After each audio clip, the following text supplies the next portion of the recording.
Langsung saja kita tampilkan narasumber terakhir di sesi 1. Halo Pak Novan. Selamat pagi Pak Novan. Pak Halo. Novan, apa kabar? Selamat pagi. Apa kabarnya Pak Baik, Novan? alhamdulillah. Baik, Sehat alhamdulillah. ya, alhamdulillah Oke. sehat. Apakah Pak Novan siap berbagi sesuatu kepada peserta kita nih? Siap, Pak. Siap. Ya. Mungkin aku mau sedikit bacakan ya profil dari Pak Novan. Pak Novan saat ini adalah IT profesional dengan riwayat bekerja terpercaya di industri telco dan di perbankan. Saat ini beliau juga sebagai IT Process and Compliance Manager yang bertanggung jawab meliputi penyusunan dan kebijakan standar dan prosedur, melakukan penilaian kepatuhan dan memberikan bantuan di dalam audit. Kita sambut dengan meriah Pak Novan. Silakan Pak, waktu dan tempat saya persilakan. Terima kasih sebelumnya. Assalamualaikum warahmatullahi wabarakatuh. Di sini saya akan lebih sifatnya, saya tidak ingin membawa teman-teman membahas lagi bagaimana sih proses kita itu digital maturity, tapi saya hanya lebih banyak sharing bagaimana tempat saya bekerja itu melakukan proses transformasi yang berawal bagaimana kita mengukur maturity dari implementasi digital di perusahaan kami, dan bagaimana kita bisa mendapatkan sebuah value yang optimum untuk bisa meningkatkan performance daripada bisnis kita. Oke. Sebelumnya mungkin saya akan mencoba merefresh. Saya yakin teman-teman di sini yang hadir sudah banyak paham dengan definisi daripada digital maturity. Mungkin saya sedikit mengangkat, remind lagi bahwasanya ketika kita melakukan sebuah transformasi, satu yang harus kita ketahui adalah titik starting point kita itu di mana. Nah, the way we know where we stand itu adalah dengan melakukan maturity. Dan di sini karena aspeknya kita ada digital transformation, maka kita merefer kepada ability digital maturity. Secara definisi, kalau kita melihat digital maturity adalah bagaimana kita organisasi itu bisa cepat merespon adanya pergeseran teknologi. Bagaimana kita bisa meng-create value terhadap implementasi teknologi, khususnya teknologi yang digital. Selain itu juga, digital maturity ini sebagai mekanisme kita untuk mengukur capability kita, standing point kita, apa yang menjadi item-item yang bisa kita improve, item-item kita yang sudah baik, dan untuk terus kita perbaiki. Nah, itu yang definisi daripada digital maturity. Kemudian caranya bagaimana kita bisa menggunakan macam-macam mekanisme sebenarnya. Ini saya ambil dari beberapa. Pada dasarnya adalah ketika kita mencoba mengukur level of digital maturity sebuah perusahaan, ada baiknya kita menggunakan rujukan yang sudah bisa dikatakan menjadi referensi banyak user. Di sini ada beberapa macam model digital maturity. Ada yang dari Deloitte dan TM Forum, di mana dia di situ menggunakan 5 sampai 6 bisnis area yang akan menjadi aspek pengukuran untuk menilai level kita itu ada di mana posisi perusahaan itu. Apakah dia di posisi yang tinggi, menengah, ataupun bawah. Ada juga kita mungkin merujuk pada DAI, Digital Acceleration Index dari BCG, Boston Consulting Groups, di mana di situ dia sama konsepnya, cuma tiap-tiap konsultan ini dia bisa dikatakan mereka memiliki domain-domain atau aspek-aspek pengukuran yang mereka sudah define. Tadi seperti yang disampaikan oleh Bapak M. Kacung juga, ETL juga punya cara pengukuran itu. Kita juga bisa merefer kepada ETL, misalnya kalau kita memang asal organisasi, kita sudah sebelumnya menggunakan ETL. Dan ada lagi digital maturity framework yang lainnya yang mungkin bisa kita rujuk juga, tergantung manajemen nanti melihatnya. Mereka lebih fit for purpose-nya itu yang mana. Tuh. Kemudian yang berikutnya adalah, kenapa sih ketika kita mau starting digital transformation kita sebaiknya melakukan digital maturity dahulu. Kalau kita mau melakukan perubahan, ada baiknya kita harus tahu kondisi kita saat ini. supaya kita tidak banyak membuang resource, membuang effort, dan supaya perubahan itu bisa lebih targeted. Mana yang perubahan itu memang memberikan efisiensi atau efektivitas, mana yang perubahan itu bisa memberikan value yang paling besar. Value di sini adalah value bisa internal, value bisa eksternal, value dalam bentuk tadi operasional, atau value dalam bentuk revenue.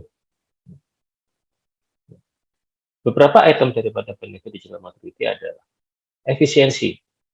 Ketika kita menerapkan digital maturity yang semakin tinggi levelnya, maka kita bisa meminimais waktu kinerja kita dalam menyelesaikan sebuah proses.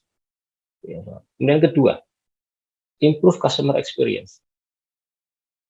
Digital teknologi itu di era sekarang, apalagi salah satu akselerasi digital transformasi di perusahaan itu adalah kalau kita kemarin 2-3 tahun ini kita mengalami masa pandemi. Itu yang sangat-sangat cepat mendrive orang untuk menjadi lebih ke arah digitalize. Dengan kita menggunakan digital teknologi, itu kita bisa meningkatkan customer experience-nya jadi lebih baik. Karena dengan memanfaatkan digital teknologi itu, jadi kita lebih personal. Layanan kita ke pelanggan itu jadi lebih personal.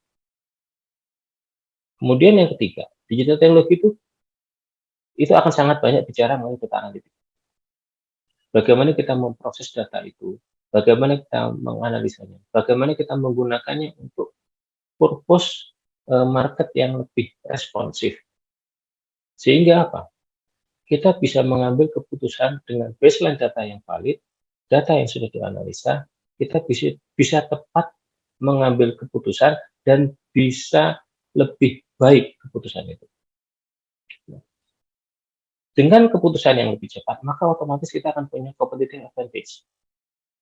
Dengan data yang baik, dengan analisa yang baik, kita bisa satu langkah di depan daripada kompetitor kita. Karena kita sudah tahu kita landscape-nya market, habit-nya market, kita tahu. Sehingga itu bisa kita mendrive atau bisa melead di dalam market tersebut. Nah, kemudian yang kelima adalah digital transformation ini juga bisa meningkatkan agility daripada people-nya, organisasinya. Dengan implementasi digital teknologi, cara orang bekerja akan jadi lebih efisien. Yang sederhana. Saat ini kita seminar menggunakan online, menggunakan Zoom. Mungkin 3 tahun yang lalu itu tidak familiar. Tapi sekarang itu meeting yang namanya online itu menjadi sangat-sangat umum gitu ya. Nah itu akhirnya apa? Koordinasi dan eksekusi jadi lebih cepat. Karena kita tidak lagi dibatasi oleh lokasi. Kemudian yang keenam adalah improve innovation. Digital maturity itu bisa mengendorse digital culture, orang-orang untuk menjadi lebih inovatif. Bagaimana kita bisa meng-create sebuah produk baru, bagaimana kita bisa mendeliver service yang lebih baik ke pasar dengan lebih cepat. Yang ketujuh, yang terakhir, tentu ini adalah salah satu yang pasti akan sangat-sangat ibaratnya apa ya, menjadi target yang fokus utama dari sebuah perusahaan, increase revenue. Kita melakukan digital transformation kalau kita nggak ada benefit, hanya wasting cost saja, ya nggak ada manfaatnya kalau saya bilang ya. Tapi kalau kita memanfaatkan digital transformation dan memanfaatkan digital teknologi untuk bisa meningkatkan revenue, nah, itu artinya salah satu benefit dan bisa dikatakan salah satu indikator digital transformasi kita berhasil atau tidak. Sedikit mungkin di slide ini saya akan menggambarkan digital transformasi itu hanya sebatas memberikan gambaran kondisi kita saat ini. Apa kekurangan kita, apa kelebihan kita, dan apa yang harus kita lakukan untuk kedepannya jika kita ingin mensukseskan digital transformasi ini. Nah,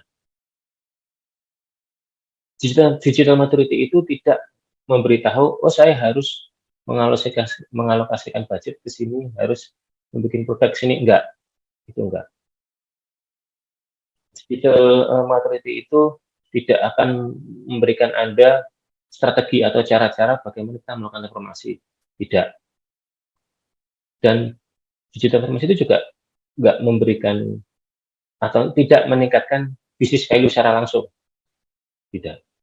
Apalagi kalau kita kemudian membanggakan diri, oh digital maturity saya skornya sudah segini, sudah higher, sudah sangat baik. Kalau dibandingkan dengan sebelah lebih rendah, itu nggak ada benefitnya. Tapi itu hanya lebih untuk melihat, menjadikan baseline atau foundation kita untuk nanti selanjutnya kita itu harus bisa membuat digital innovation and transformasi strategi.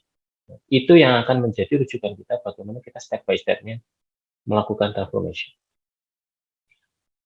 Oke. Lanjut, mungkin saya sharing terhadap di mana saya bekerja saat ini. Mungkin saya sedikit sharing mengenai resource ataupun ibaratnya modal dasar Telkomsel dalam melakukan digital transformation. Satu yang jelas adalah kita harus punya visi dulu.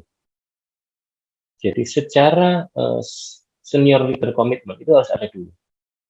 Ketika kita mau menjadi digital company di sini ya, kita ingin menjadi sebuah digital company telco, senior management, senior leader itu harus punya komitmen visi dulu sebagai apa. Kemudian misinya apa. Dan dilihat juga aset yang kita punya apa. Capability yang kita punya sekarang ini apa. Data yang kita punya apa. Kita punya subscriber dengan jumlah sekitar 170, mungkin sekarang udah lebih.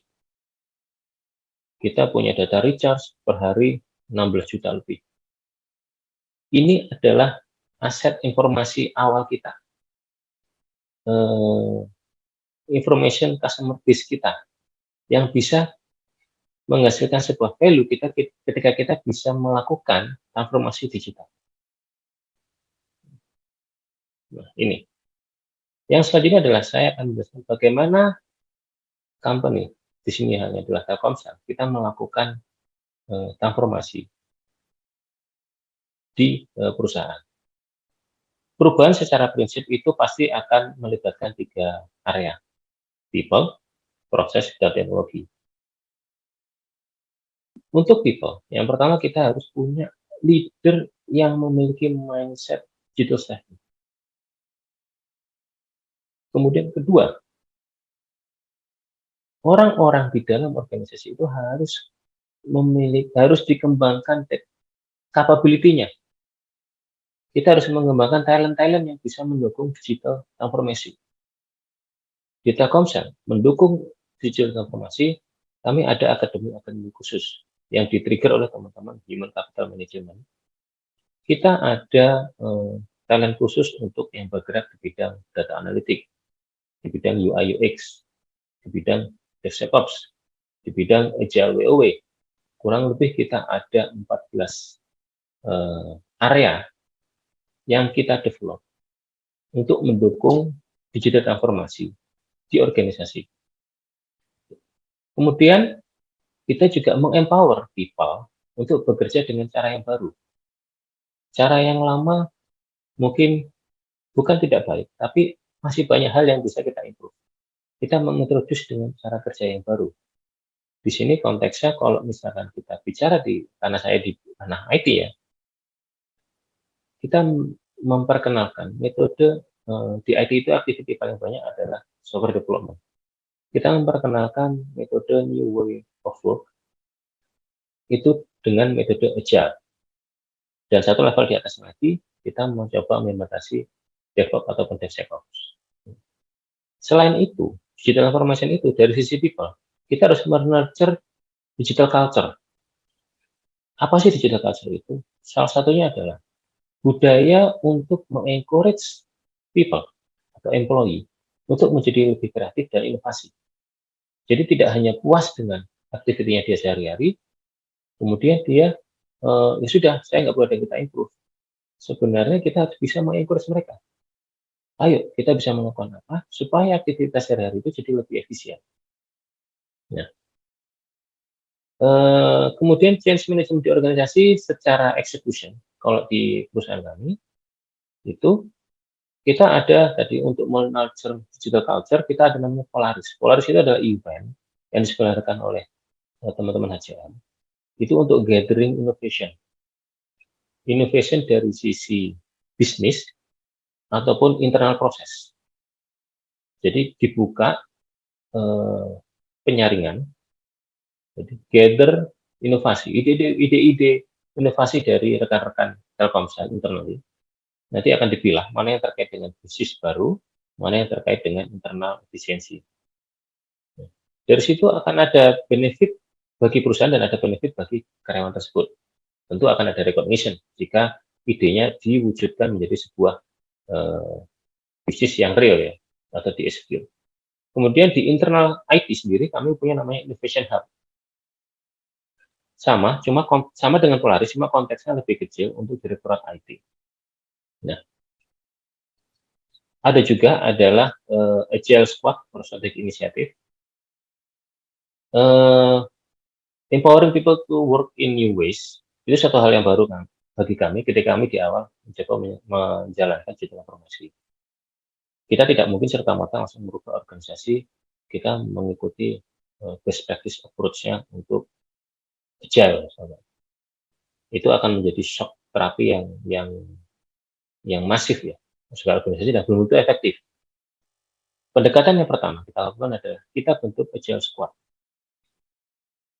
Benefitnya dengan agile squad ini adalah kita bisa mendeliver produk itu jadi lebih cepat dibandingkan dengan mengikuti bisnis proses yang ada. Karena ada collaboration, ada sinergi yang lebih intens ketika kita membentuk agile squad. Nah, kemudian yang keempat adalah cultivate digital talent. Cultivate digital talent tadi itu kita ada banyak akademi. Kita ada teman-teman prodigi di situ yang isinya macam-macam capability-nya. Ada yang dia spesifik di UI UX, spesifik di data, spesifik di project management, spesifik di creating business. Itu kita ada domain yang khusus untuk mengkultivasi digital talent. Ya. Kemudian yang kedua adalah proses. Conduct business process transformation. Nah, ini tujuannya adalah kita melihat aktivitas yang kita lakukan sekarang itu sudah efisien atau kita bisa mengimprove lagi. Karena apa?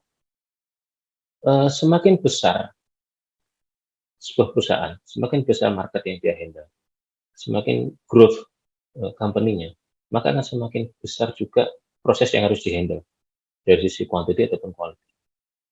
Kalau kita nggak improve secara proses, otomatis yang menjadi effort adalah kita penambahan resource human. Ya. Sebenarnya kita bisa mengefisien.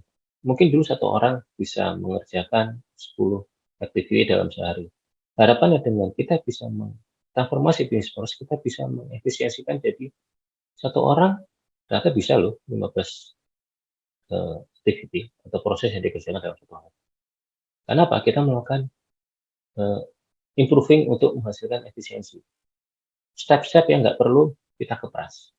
Proses-proses yang bisa kita simplify. Kemudian business model transformation. Business model transformation ini bagaimana kita melihat bisnis yang sekarang dan market yang berubah itu masih align atau tidak. Atau ada demand nggak dari market. Nah, itu kita harus melihat dan kita harus bisa fokus untuk membangun foundation.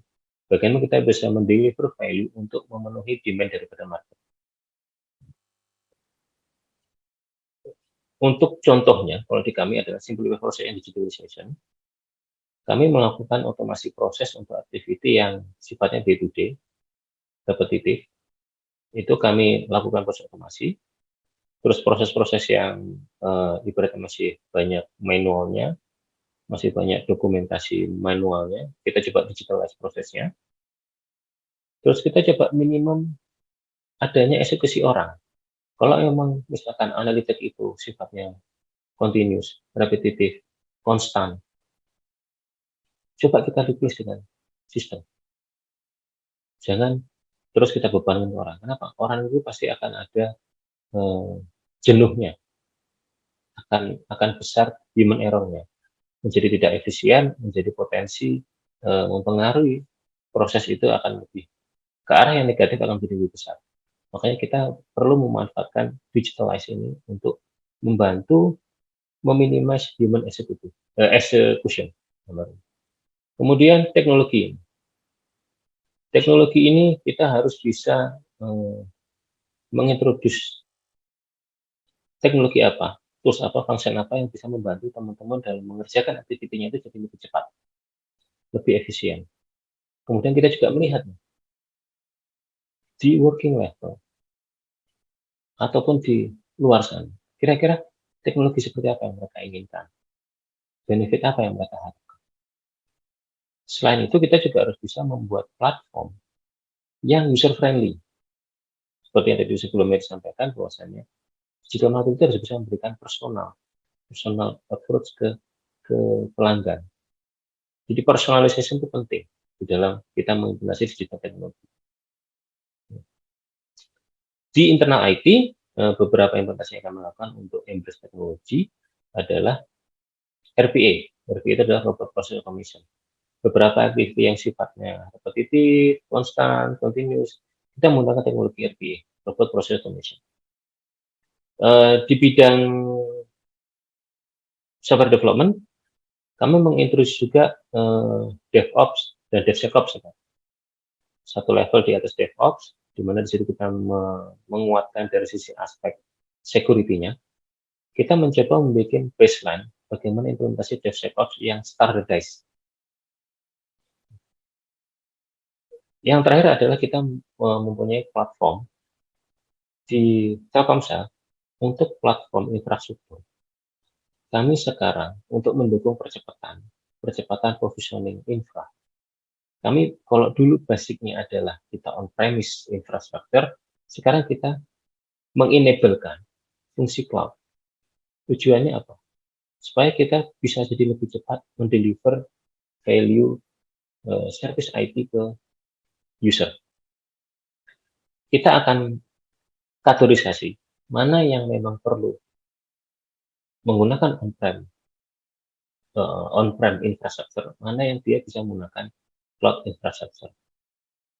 Kita bekerja sama di sini, implementasi cloud kita bisa dikatakan kita nantinya ke depannya akan menggunakan cloud hybrid. Nah, detail untuk profil mengenai IT di kami itu kurang lebih ada sekitar 400 karyawan untuk IT saja ya. Kalau secara overall Telkomsel kan ada sekitar 5.000. Kita ada sekitar hampir 800 outsource yang mendukung kinerja IT.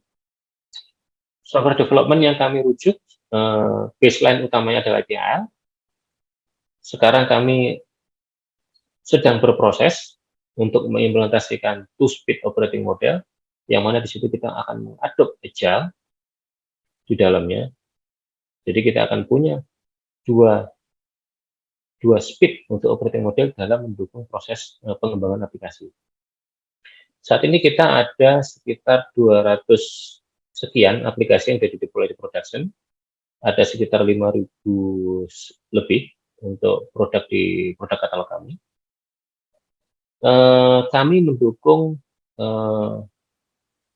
mengenable bisnis sesuai dengan fungsinya. Kalau internal, itu yang kami dukung adalah user dari teman-teman finance, HCM dan network. Kalau eksternal kita ada sales, PNP dan marketing. Nah, ini beberapa contoh kami implementasi, kami mengenablekan internal digitalization dan juga meningkatkan implementasi digital teknologi untuk bisa memberikan pengalaman yang terbaik bagi customer-nya. Untuk ranah customer care, kami mengintroduce Telkomsel. Sekarang banyak layanan kita yang sudah ada di Telkomsel. Pembelian kita tidak harus lagi, kalau dulu mungkin harus datang ke toko gitu ya, ke reseller kita beli produknya. Sekarang kita di perangkat kita sudah bisa beli. Kita mau komplain, kita tidak harus datang ke Grabari, kita bisa lewat My Grabari. Untuk konsultasi, tanya-tanya mengenai produk, motivasi, kita juga ada virtual assistant. Nah, untuk digital lifestyle kita ada platform Maxstream untuk kita melihat video. Kemudian dunia games itu juga untuk platform mengenai bagaimana kita, ini khususnya untuk yang apalagi sekarang demand-nya e-sport itu meningkat ya, itu untuk mendukung itu juga kita ada platform dunia games. Nah, approach digital formation kita itu macam-macam. Ada yang kita meng-embrace internal, ada yang kita eksekusinya kita pisah. Contoh, tadi saya sebutkan ada agile squad ya, dari sisi people ya. Beberapa produk yang dihasilkan oleh agile squad itu adalah Bayu dan Orbit. Kenapa kita implementasi agile squad? Karena dengan implementasi agile squad, delivery daripada produk itu akan jadi lebih cepat. Karena kolaborasi jadi lebih targeted, lebih terkonsentrasi. Sedangkan untuk produk pita dan kunci ini adalah salah satu digital information yang company pilih dengan metode yang berbeda. Mungkin bagi beberapa audiens ini mungkin baru pertama kali dengar pita dan kunci. Pita dan kunci ini adalah sebuah produk digital lifestyle yang kita build, kita bangun, tapi tidak secara langsung menjadi bagian dari Telkomsel. Telkomsel punya unit yang namanya Indico, Indonesia Digital Company, itu yang akan membawahi ibaratnya kayak startup produk. Kita dan kunci ini di bawahnya Indigo. Kenapa kita tidak bangun di dalam Telkomsel? Karena kita melihat akan lebih efektif dan lebih cepat ketika kita pisah. Itu bagian dari strategi digital transformation dan strategi bisnis juga tentunya. Dan kemudian untuk yang internal, kita menggunakan aplikasi Moana. Aplikasi Moana ini fungsinya untuk mendukung karyawan ya, kebutuhan karyawan ya. Ini sudah sangat lengkap banget. Kita absen itu dari sini, dengan absen itu kita tahu kita lagi di kantor apa enggak. Kita mau cuti, kita mau minta payslip, kita mau macam-macam fungsi yang ada di sini di dalam Moana ini. Layanan yang sifatnya untuk mendukung karyawan itu semua sudah disediakan di Moana. Dan dia jadi one gate system ya untuk layanan karyawan. Kalau dulu mungkin kita misalkan saya butuh layanan terkait dengan CM, saya harus buka aplikasinya CM. Saya butuh layanan terkait dengan GS, general service, saya buka aplikasi general service, atau mungkin saya harus manual telepon gitu ya. Sekarang dengan Moana ini semua jadi lebih mudah. Itu mengembrace karyawan untuk menjadi lebih digital person gitu ya. Semuanya on your hand, everything is on your hand. Nah tadi IT capability improvement yang kami bangun secara besaran itu adalah RPA tadi. Bagaimana kita mengimplementasi automation dan proses digitalization dari sisi aspek IT dan aspek bisnis. Kemudian cloud enablement, bagaimana kita mendeliver business agility dan infra yang elastis atau fleksibel untuk memberikan layanan profesional infrastruktur yang paling yang paling memberikan benefit bagi user kita. Nah, to speed IT, bagaimana kita mengenablekan operating model dengan dua mungkin bisa dikatakan dua stream yang sangat berbeda. Antara agile dengan waterfall itu ada suatu hal yang berbeda banget. Bagaimana kita bisa menyelaraskan dua framework proses ini bisa berjalan bersama di dalam IT. Yang terakhir adalah bagaimana kita mendevelop capability untuk DevSecOps.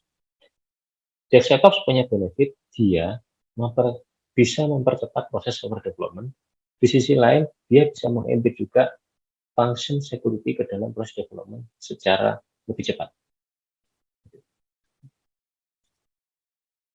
Ya, ini mungkin sedikit saya berikan detail mengenai robot process automation.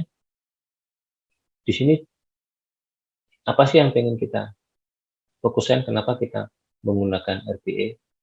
Saat ini kita banyak activity yang kita tuh eksekusinya manual. Kerjaannya itu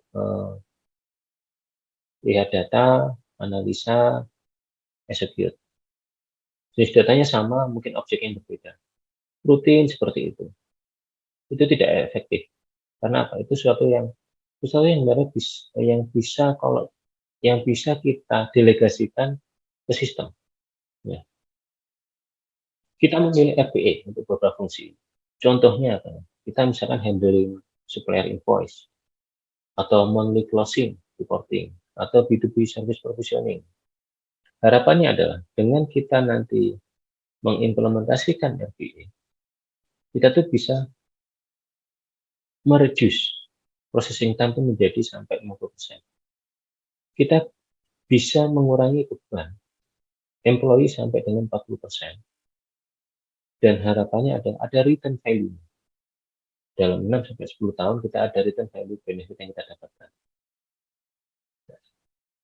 Nah, mungkin itu yang bisa saya sampaikan mengenai journey-nya Telkomsel, bagaimana kita melakukan digital transformation dan bagaimana step-step action yang kita perform untuk mendukung proses digital transformation itu sendiri. Nah, mungkin itu dari saya. Baik. Siap. Meta. Yes, Pak. Ya, silakan. Ya, baik. Terima kasih banyak nih Pak Novan. Kita kasih tepuk tangan yang meriah dulu yuk untuk Pak Novan yuk. Bisa chat, yes, atau kasih account, clap hand ya. Oke, wow. Jadi itu ya Pak ya, bahwa digital maturity itu adalah apa ya, bisa untuk percepatan dulu juga ya, untuk suatu organisasi ya. Wah, Pak Novan, mungkin ada pertanyaan nih. Sebenarnya banyak pertanyaannya nih dari para profesional. Cuman mungkin Meta karena waktu ya, durasi, mungkin Meta izin bacain satu pertanyaan, Pak. Mungkin boleh bantu dijawab. Dari pertanyaan dari Bapak Agus. Izin Pak Novan bertanya. Yang pertama terkait dengan kegiatan maturity IT, standar apa yang digunakan? Lalu yang kedua, apakah hasil dari IT maturity dapat dijadikan acuan sebagai data IT audit? Mungkin boleh bantu jawab, Pak. Oke. Kita menggunakan consultant waktu itu untuk ketika kita melakukan digital maturity. Framework yang dibawa adalah framework yang dibawa oleh konsultan tersebut. Untuk detailnya saya tidak bisa menyampaikan siapa itu karena tapi satu hal, kami tidak melakukan itu sendiri. Kami tentu butuh expert seperti Pak Agus, Mbak Meta ini akan membantu kita untuk melakukan assessment di internal kita. Karena apa ya, kami adalah orang yang mungkin day-to-day-nya lebih fokus kepada operasional perusahaan. Bagaimana kita mengejar target. Untuk motivasi kita nggak bisa berdiri sendiri. Kita kan butuh expert. Pasti kita akan butuh orang lain yang lebih expert di situ. Kemudian kaitannya dengan audit. Dalam pandangan poin saya, sebenarnya nggak perlu kita menyampaikan poin digital maturity itu ke audit. Pengalaman kami, tidak ada background atau objektif yang perlu disampaikan ke auditor untuk ini. Apa yang ingin dilihat dari digital maturity oleh auditor? Tidak ada. Auditor itu lebih melihat eksekusinya. Ketika kita melihat, contoh nih ya, ketika kita diberitahukan, oke, maturity untuk proses development kita masih rendah. Kita coba implementasi new way of work, misalnya dengan agile methodology. Yang dilihat itu bukan arahan kita harus ke sana, tidak. Tapi bagaimana kita melaksanakan agile-nya. Apakah masih memenuhi kaidah compliance atau tidak? Kita dan nggak ada benefitnya auditor tahu itu juga. Gitu. Dan buat apa? Kalau saya saran ya, tidak perlu kita mention itu ke auditor. Karena terus terang saya juga cukup heavy saya ngadepin auditor. Udah sering ya Pak ya? Iya. Oke, baik. Terima kasih banyak Pak Novan atas jawabannya. Saya rasa ini sudah cukup menjawab ya para profesional. Dan mungkin Pak Novan kami izin untuk sedikit ada summary, mungkin akan dibawakan oleh Bapak Dr. Agus Setiawan. Mungkin waktu dan tempat silakan Pak Agus. Ya, Bapak Ibu saya izin sekian menit ke depan. Saya tahu mungkin Bapak Ibu ingin sudah mulai pengen istirahat ya. Tunggu sejenak mungkin sekitar 2-3 menit depan. Bapak Ibu kalau dilihat dari apa yang disampaikan oleh Pak Novan di awal, di slide di awal itu Pak Novan bicara tentang value. Jadi artinya ketika bicara terkait dengan digital transformation dan sebagainya, adakah value yang ter-create? Jadi ternyata banyak perusahaan ketika dia campaign digital transformation, itu tidak semua berhasil. Dalam penelitian BCG, itu hanya 30% yang berhasil. Kemudian kita tanya lagi, apa sih ukuran bahwa digital transformation itu berhasil atau tidak? Yaitu adalah create value atau bagaimana menghasilkan value yang didapatkan dari transformasi tersebut. Nah, pertanyaannya lagi, apa itu value? Nah, value itu sederhana Bapak Ibu ya. Value itu adalah bagaimana benefit yang didapat jauh lebih besar dari cost yang dikeluarkan. Simple Bapak. Jadi ketika effortnya sangat luar biasa, pertanyaannya kan adakah benefit yang didapatkan?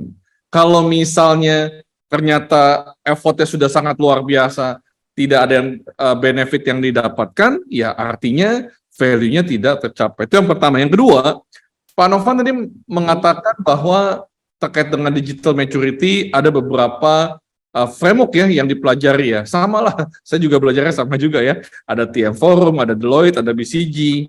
Nah, Bapak Ibu begini, kalau kita bicara terkait dengan tata kelola IT, kita punya COBIT ya. Kemudian kalau bicara ITSM, kita punya ITAL ya. Keamanan informasi kita punya ISO 27. Nah, pertanyaannya kalau mengukur tingkat maturity dari digital gimana ini Bapak ya? Nah, oleh karena itu maka saya ajak Pak Novan bicara terkait dengan digital maturity. Nah, Bapak Ibu saya ingin sampaikan di Indonesia itu kalau sektor perbankan karena regulatornya OJK itu domainnya sudah terdefine ya. Bapak Ibu ini singkat ya. Kalau misalnya si TM Forum ada Customer Strategy, Technology Operation, Culture, People, Organization dan Data, Deloitte Strategi People, Inovasi, Data dan Teknologi. Kalau di OJK terdefine ya. 1, Data Governance.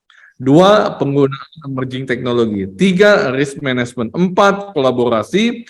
Kelima adalah Institution Organization. Yang keenam adalah Customer. Jadi itu domain yang harus diukur dari satu organisasi. Ternyata nggak hanya teknologi ya. Nah, kalau teknologi itu kita bicara terkait dengan digitalisasi. Tapi kalau kita bicara terkait dengan DX, variabelnya cukup banyak. Bapak Ibu yang terakhir, tadi Pak Novan mengatakan ada people, proses, teknologi. Apa sih yang harus transformasi? Kalau kita bicara dengan people, itu ada mention terkait dengan agile ya. Coba dipelajari lebih dalam lagi. Kadang-kadang kita mention agile itu mudah ya, cepat, tangkas lincah, tapi kadang-kadang kita juga bingung nanti ngejalanin agile seperti apa. Kalau proses tadi Pak Novan mengatakan ada automation sama digitize proses. Kalau teknologi ada RPA, DevOps, Cloud, dan terakhir ya, ada Cloud ya. Nah, saya rasa itu yang saya menangkap pesan dari Pak Novan. Bapak Ibu sekali lagi bahwa ini insight ya, dalam 15-20 menit saya percaya Pak Novan tidak bisa memberikan detail, tapi saya rasa banyak hal-hal yang kita bisa pelajari kalau kita ada di organisasi, bagaimana kita melakukan transformasi digital. Mungkin demikian Meta yang saya bisa sharingkan.